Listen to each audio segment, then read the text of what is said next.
Me, my X-Men. Alrighty, folks, today we are going to talk about what category you should enter in bodybuilding. So if you've ever thought about entering a bodybuilding show, which you absolutely should, there is some question about what body type goes better in what categories. I'm going to go over some of the categories today. This is going to be for the men's division. So if you've ever wanted to compete in a show, highly recommend watch this episode. Also, if you're interested in competing in your first bodybuilding show, the OCB Mind Muscle Classic, my show is going on in Huntington, West Virginia, April 19th, 2025. You can go to the OCB website and you can sign up for that show and many, many others. With all that said, let's get to the episode.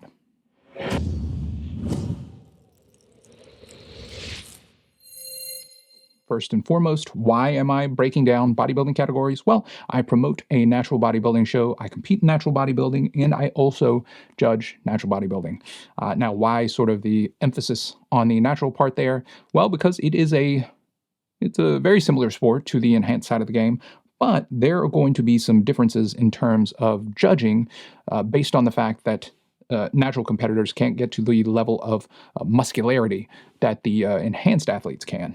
Additionally, for personal reasons, I've chosen to remain natural for my career. And I think if specificity is a very important part of training, it should also be a very important part of how you select the things you do. There are going to be differences in the way that bodies are judged between the sort of the MPC and the OCB and some of the other natural organizations. And I want to highlight those distinctions so that you can go in and choose what category is best for you. So let's get into it. There are three divisions that I'm going to cover today. We're going to cover men's physique, classic physique, and men's open bodybuilding. Those are the three main categories that you'll see within, honestly, most organizations. I think some other organizations offer some other categories, but those are sort of the big three. Within them, there are different divisions. Like you could do novice, you could do debut, you could do teen if you're a teenager, you could do open, you could do masters, but we're just going to focus on the category and the category differences between, these different categories.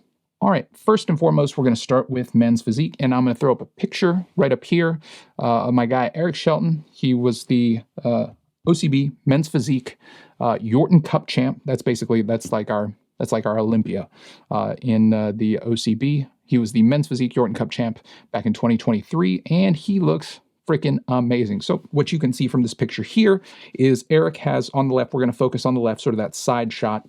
Eric has a teeny tiny little waist. He's got a tremendous amount of conditioning.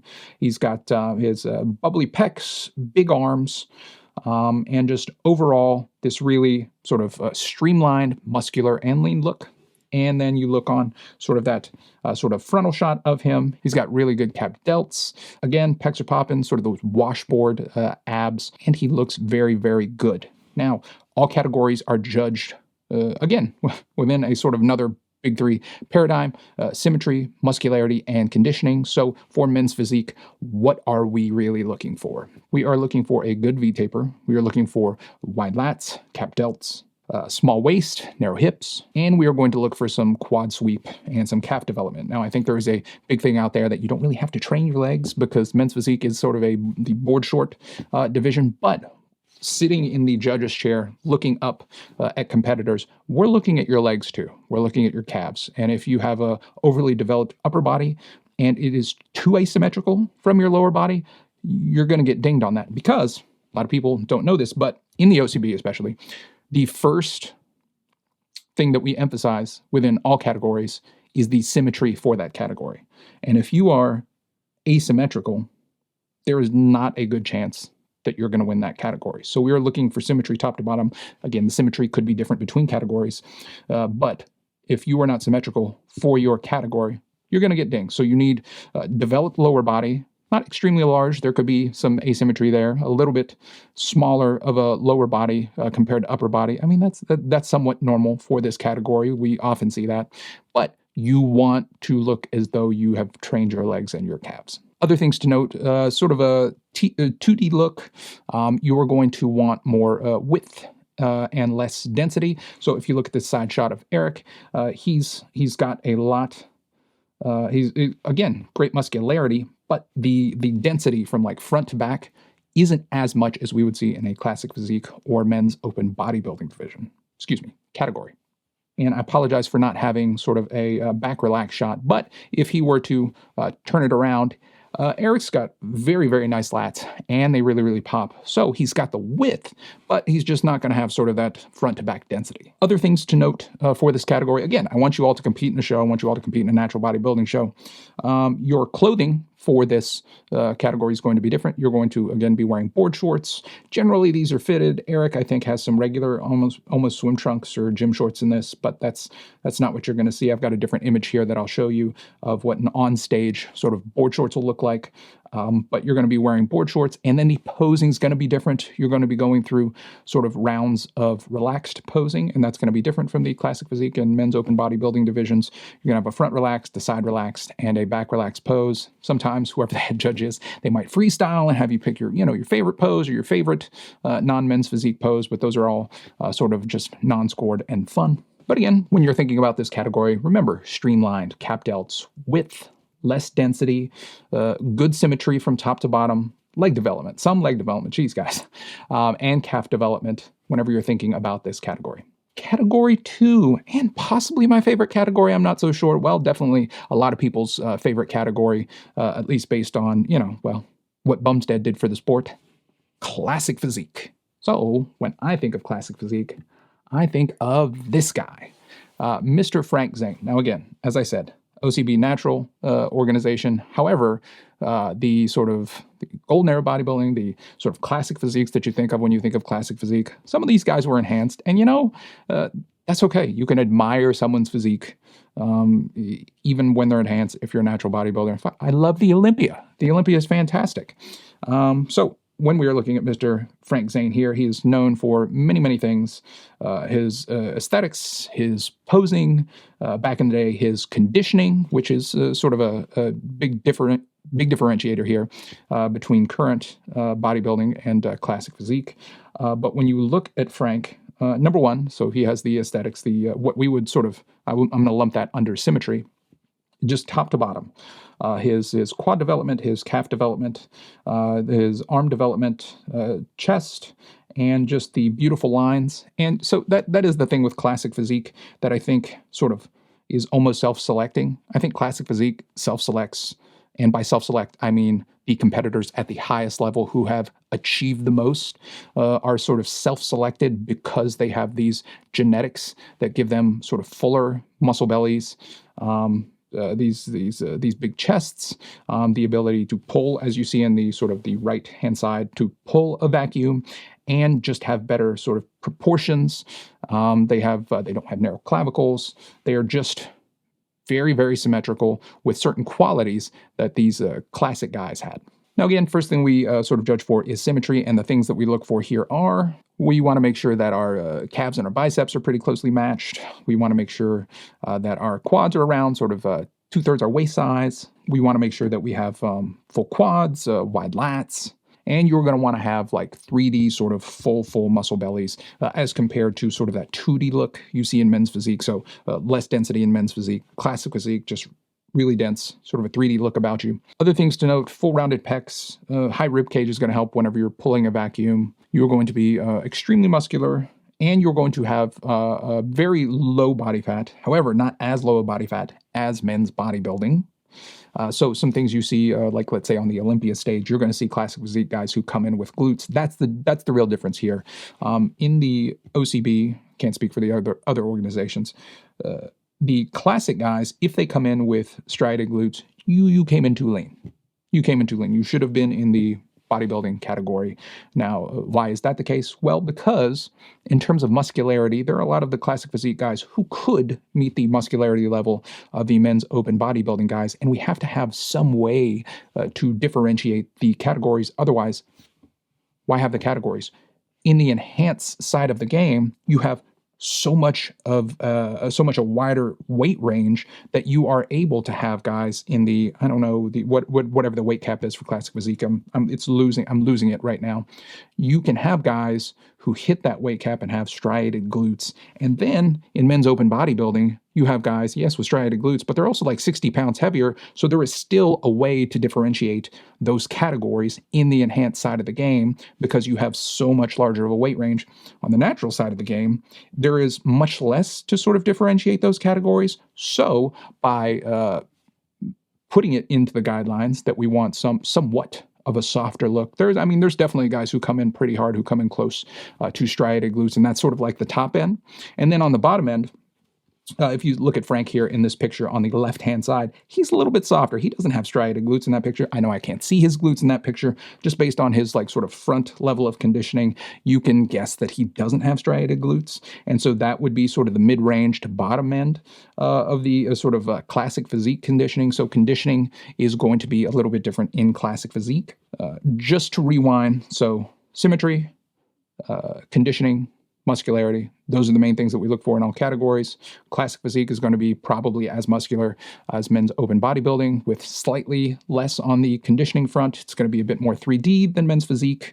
You're still going to have sort of the width. You're going to have a lot more density. We are going to look for a lot more sort of symmetry between your lower body and your upper body. So a lot of differences there in terms of classic physique. Some of the tertiary things you're going to now transition from in the clothing department from board shorts to trunks. Now these trunks generally, there's a little bit different of a cut, a little bit different of a style in men's open bodybuilding. The sort of trunk cut, they are now, at least especially at the pro level, are cut in such a way that it's going to show some glute. So it's going to be a little bit more narrow of a cut. With classic physique, you have a bit more, or excuse me, a bit less of the cheeks showing, I suppose, and a bit more sort of Frank Zane, like what Zane's wearing here. If he were to flip it around, a bit more of his glutes covered, but you still get some of that. So a little bit more coverage there in the trunk area. And then with the posing, this is going to be where we begin seeing a more fuller range of the poses. So some of the posing, you're going to have your symmetry and muscularity round. Your symmetry round is going to be with all your relaxed poses, so your front, your side, your rear relaxed poses. And then you're going to get your muscularity round with your quarter turns. And so here's sort of a list of that. You're going to have your front double bi, you're going to have your side chest, you're going to have your rear double bicep, and you're going to have your hand overhead, abdominal, and thigh. Additionally, you are going to have your choice of your favorite classic pose, which is one of my favorite things to see as a judge, like whatever the guys hit. Because, most of these guys love bodybuilding, and they have probably selected the classic pose that fits their physique the best. So if we're looking at Zane again, you got a couple there, and, I see a lot of guys hit the vacuum. I see a lot of guys, sort of hit the vacuum with a single bicep shot. Like I can't do a vacuum that well. And also my rib cage is kind of low, so it doesn't look as good. But you are going to get your choice of a classic pose. All right. So men's physique, classic physique. Let's move into men's bodybuilding. What can we expect there? With symmetry, thick, full muscle bellies, the most 3D, the most muscular of all of the categories. I suppose that makes sense. It's men's open bodybuilding. If you're a fan of the sort of the NPC and the IFBB, the men's open bodybuilders are the biggest guys. Same here. Same. There are going to be a little bit of imbalances allowed. Some guys can get really, really big, and they might have smaller calves than we would like to see. However, if your quads match your upper body and your calves are a little bit smaller, you're probably not going to get dinged as much as if your quads were too small for your upper body. There's going to be a lot more muscularity in men's open bodybuilding, which might lead to a bit of asymmetry with the calves, but for the most part, that's okay. Do you want those calves to be up and matching your arms? Yeah, sure. But some of these guys are heavyweights and they come in with, 20 or so inch arms, maybe a little bit bigger. On the professional high end of the sport, and there's just going to be just a bit of asymmetry with the calves, and that's okay. As far as conditioning, you're going to be shredded. This is the most shredded of the categories: glute striations, cross striations in your shoulders, chest, back. Actually, here, let me go ahead and get that picture up now of the person that I'm thinking of. One of the men who got me into natural bodybuilding, Philip Ricardo Jr. My God in heaven, I wish I got better pictures for you all. But as you can see in the far left-hand shot, his glutes are fully in. You can see his hamstring attachment. If he were to the side, we could see, the sort of the glute ham tie-in, wide lats. When he hits that back double bi, arms are big. You can see even more of the back density. You can see whenever he spikes that calf, you can see even more detail in the hamstring. And so overall, very, very muscular. And then in his front hands clasped, most muscular pose, you can see the striations. You can see sort of the vascularity that he is bringing to the stage. He was one of the most conditioned competitors in the sport. And back in his heyday, a very beautiful poser. And actually, I think he's still competing. So I hate to say back in his heyday. But overall, probably one of the greatest representations of men's natural open bodybuilding. Again, as I was saying, some differences here. If you take a look at his trunks, a little bit more of a V cut to those trunks so that we can see the muscularity and the striations in the glutes. And then you go into the posing. And so it's just a bit more posing than classic physique. You have your symmetry round and you have your muscularity round. But in your muscularity round, you're going to go through a few more of the poses. And you don't necessarily hit any classic poses. Although, again, depending on who the head judge is and depending on how big the show is, you might have time to hit some classic poses. But some of the poses you're going to hit your front double bi, rear double bi. You're going to hit your front lat spread. You're going to hit your back lat spread. You're going to hit your left or right side chest pose. You're going to hit your left or right side tricep. You're going to hit your hands over head abdominal and thigh. Some people pull a vacuum in that scenario. A lot of the judges I know have you hit your favorite most muscular. Some ask specifically for hands on hips, hands clasped, crab, most muscular. And then there's something you'll see if the category is really close. Like let's say you have 5 or 6 guys on stage and it's really tough at the top. You might have them begin hitting poses like hitting calf pose. You might have them hit a hamstring pose. That's sort of where you balance on one leg and flex your hamstring out to the side. I don't see that at every show. I've not seen all head judges call that, but for the most part, you will see that in some close categories. And then you'll have things like side serratus and possibly some other quadricep poses. Alrighty, with all of our categories underway, let's rehash the 3 priority things that you need to assess for yourself to decide what category to enter in are your symmetry, your muscularity, and your conditioning. And I have some recommendations if you are a first-time competitor.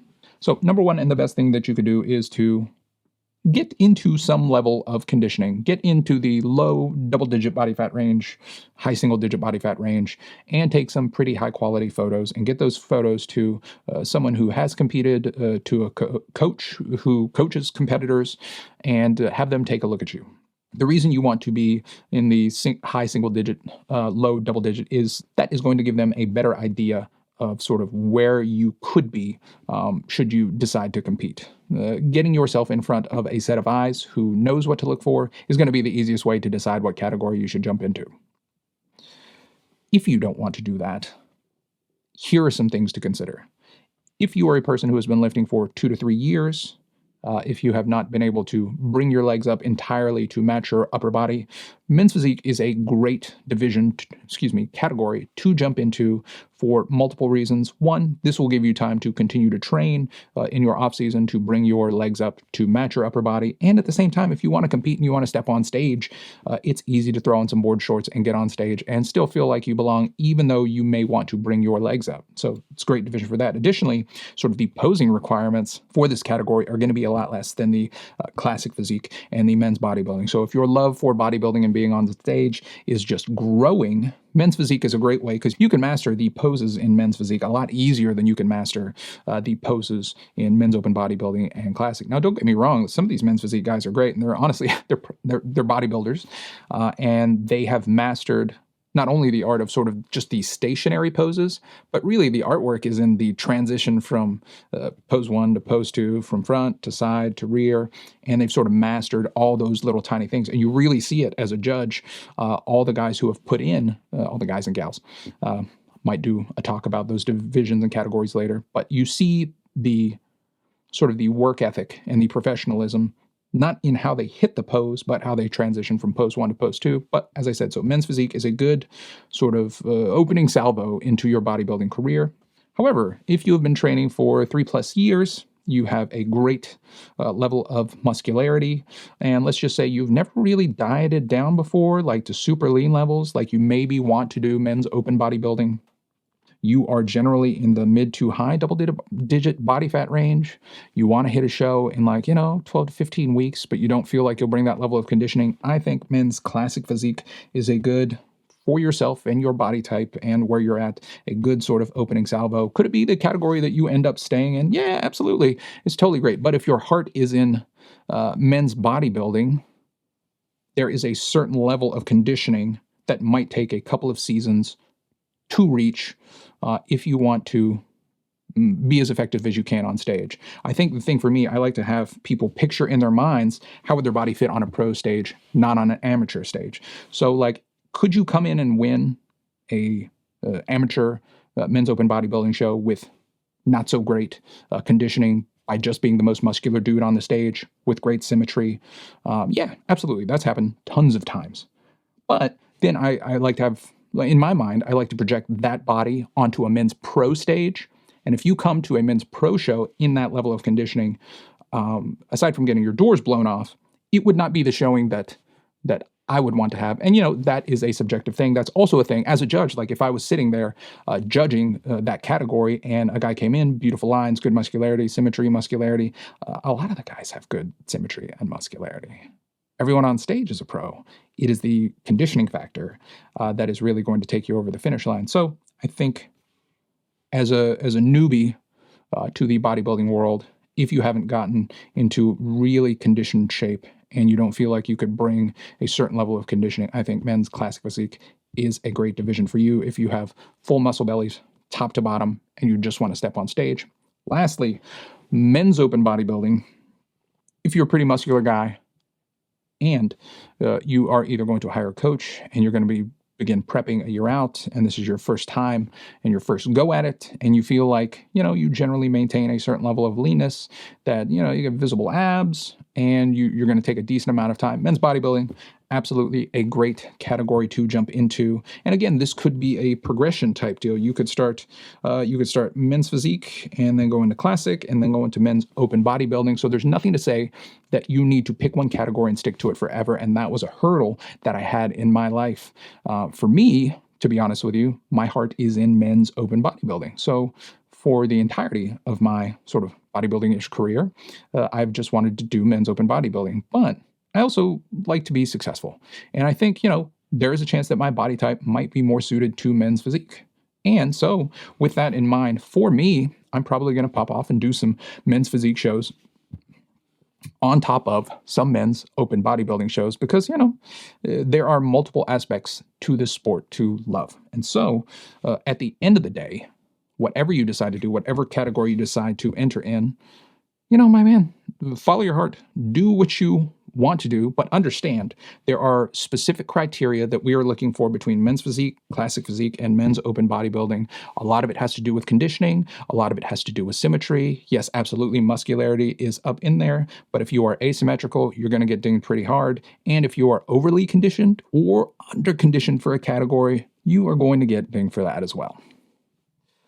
Alrighty, folks, that is the end for today's episode. I hope that really did help, and I hope it gave you some idea of what we are looking for at the OCB and natural bodybuilding in terms of what we want to see in men's physique, classic physique, and men's open bodybuilding. Also, I hope it inspired you to get your butt onto a stage, and if you should be so inclined and you want to see my face, the OCB Mind Muscle Classic, April 19th, 2025. I would love to see you there, and I would love to meet you after the show and hear you say, hey man, caught the show on YouTube. That's why I signed up. That is why I'm doing this. I want to connect. I want to answer questions, and I want to give people something to strive for. So either get your butt on that stage or another stage. I hope to see you there. If I don't, I'll see you in the next episode.